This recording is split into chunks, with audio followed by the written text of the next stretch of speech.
the one that's going to say it. I didn't say anything before the fight. After the fight, I told everybody. They all came up to me congratulating me. I said, now you guys want to congratulate me? Well, we're not happy. Mikey was asking for credentials for his best friend, and they denied him a credential for his best friend. I didn't like it. I really didn't like it. And all those people behind Broner and then thinking Broner's going to win. After the fight, they walked into Mikey's locker room. Oh my God, we knew that was going to happen. We knew you were going to win. Bull fucking shit. Bullshit. They all wanted Broner to win. Boxing truth here. Let's talk about this situation. It's about Adrien Broner, Mikey Garcia, and Al Haymon. It hasn't been really talked about much. It's been pretty much swept under the rug or forgotten about. It's been quite some time since Mikey Garcia made easy work of Adrien Broner. But it's very interesting to me. It's very telling and revealing about the boxing business and how promoters and camps play favorites for certain fighters. And the reality is that Broner Garcia fight was supposed to be Broner's coming out party in terms of becoming a pay-per-view star, a pay-per-view fighter. He was supposed to beat Mikey Garcia that night. Whether he was good enough or just capable enough, Al Haymon and his crew, they didn't know. But they thought he was durable enough and could be competitive enough that perhaps he can get a gift decision over Mikey Garcia and move on to bigger and better things. But Mikey Garcia had other plans. And he pretty much, against all the odds, because he was unprotected in this fight. He didn't have any protection. He wasn't signed to anybody. I don't even think he was signed to Al Haymon at the time. It was pretty much a one-off deal. And just like other promoters in the game say, when you're a free agent, no one gives a fuck about you, which is why it's dangerous to be a free agent, especially when you're fighting a fighter like Adrien Broner on his promoter's card, or Al Haymon's card, and you're the B-side coming in and you're getting treated like a B-side. All Adrien Broner had to do was be competitive, and he would have gotten the decision. And it's laughable. It's embarrassing that Broner couldn't even win more than one round in that fight. Because if he was even remotely competitive, they would have robbed Mikey Garcia. I mean, 2 of the judges gave him 4 rounds. 1 judge gave him 3 rounds, which are pretty inaccurate, shitty scorecards. So, it's revealing and telling that, and it also could be an explanation into why Mikey Garcia is fighting Sergey Lipinets next. Al Haymon and Showtime had big plans for Adrien Broner. He was the A-side. He was the star fighter. He was the guy that Al Haymon's promotion wanted to win. They were pushing for him to win. He was the guy that was being pushed to become the next superstar of the PBC. But the thing is, Broner's been given this opportunity on more than one occasion. For every time he fights someone half decent, he loses. And every time he loses, it's like the worst time he could ever lose in his career, because he was just one win away from becoming a pay-per-view fighter.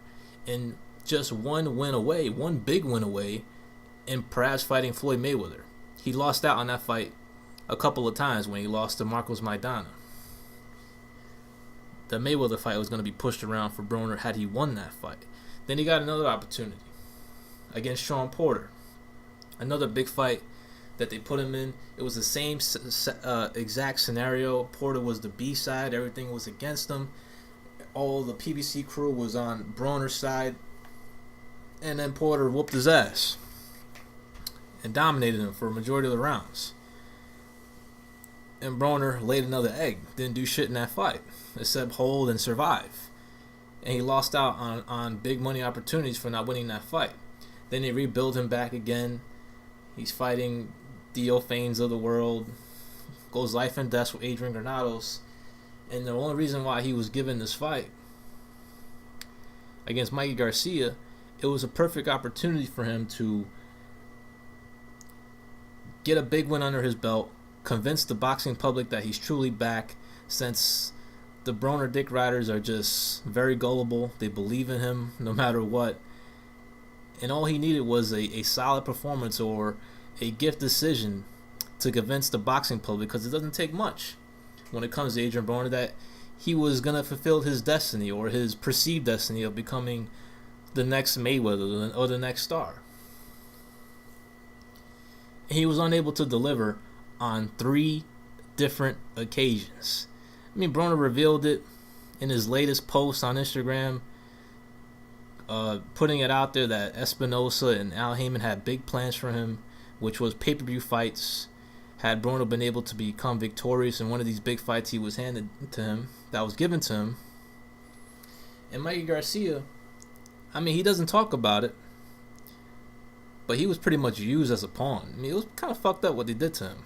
I'm glad he won the fight, because it was wrong what they did. I mean, he was treated as a B-side. He was a B-side in terms of popularity and stuff like that. But he was the undefeated champion. He was the undefeated guy.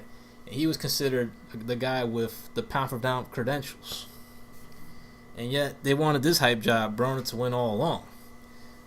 Simply because he is a bigger star in terms of star power, but he's not as good a fighter. So, that fight was very interesting in many ways. Not the competitiveness of the fight, but why the fight was made. It was only made for one reason and one reason only, and that was to get Broner a big win under his belt to become a pay-per-view fighter in the future. And he failed miserably for the 3rd time against another good fighter he fought. Every time he steps up, he loses. So, how is the relationship between Mikey Garcia and Al Heyman right now? I mean, Al Heyman didn't have any plans of building Mikey Garcia into a pay-per-view star.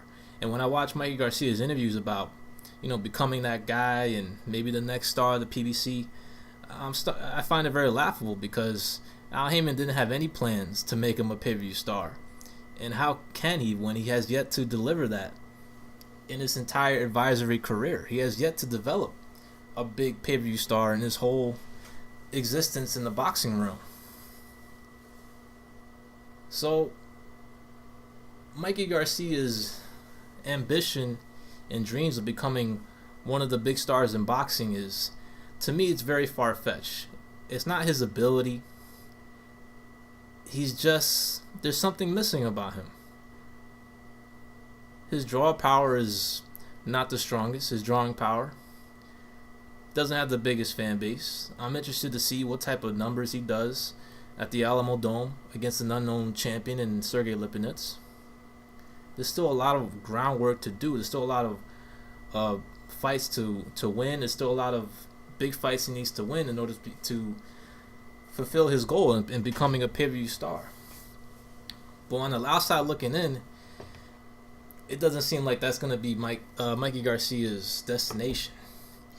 And to me, he's being tested with this fight. He was advised by Al Heyman to avoid fights with Linares